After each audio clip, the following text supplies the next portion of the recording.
By now, you've received your company iPad and signed the TMP iPad agreement. Basically, what you signed just states that this is a business device. It's to be used for business purposes only and not for games or to hand off to children or other things like that. Just keep it business related and you should be good. Security is always a concern, even more so with mobile devices. Apple addresses this by controlling the software that is installed on the device as well as the user.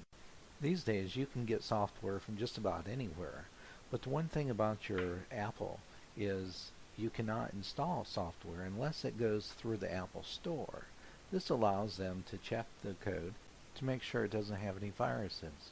So they created a store and designed their devices in a way that the only way that software can be installed is if it's installed through the store.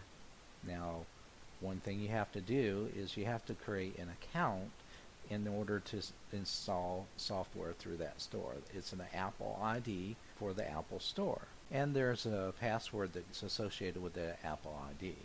And the second thing is controlling who uses the device, and they do that with a passcode. That prevents someone from walking up and getting into information that you wouldn't want them to be in, such as your emails. And speaking of emails, when you sent in your serial number, you received an email back that gave you the initial iPad setup. That was complete with instructions on everything that you need to set your iPad up, as well as the software that you needed to install. This comes complete with a company-assigned Apple ID and password that you'll use to install any business applications. Do not use your own Apple ID. Make sure to use the assigned one, and make sure not to change any account information or password. It also comes with a signed passcode you'll use to get into your iPad. Again, make sure to use this passcode. Do not change that, and you'll get information on how and what to name your iPad. The reason I keep stressing the fact that you need to make sure not to use your own passwords or names is because we have management software that is used to keep track of all the devices, make sure that you have all the updates that you need, and this software requires the passwords and names that we have already assigned. So again, make sure not to change them. By now you should already have the OWA Office 365 email app installed. Some people ask if they can use the email app that's built right into the iPad, and the answer is we ask you not to do that.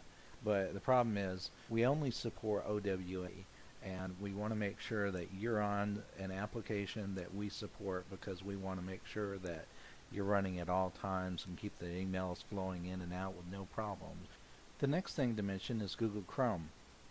The TMP admin and report sites are designed specifically to use only with Google Chrome.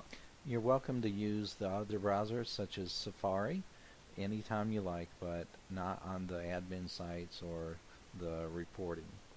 So, if you've not installed Google Chrome yet, let's stop the video and go back to the App Store, install Google Chrome, and then come back and we'll proceed from there.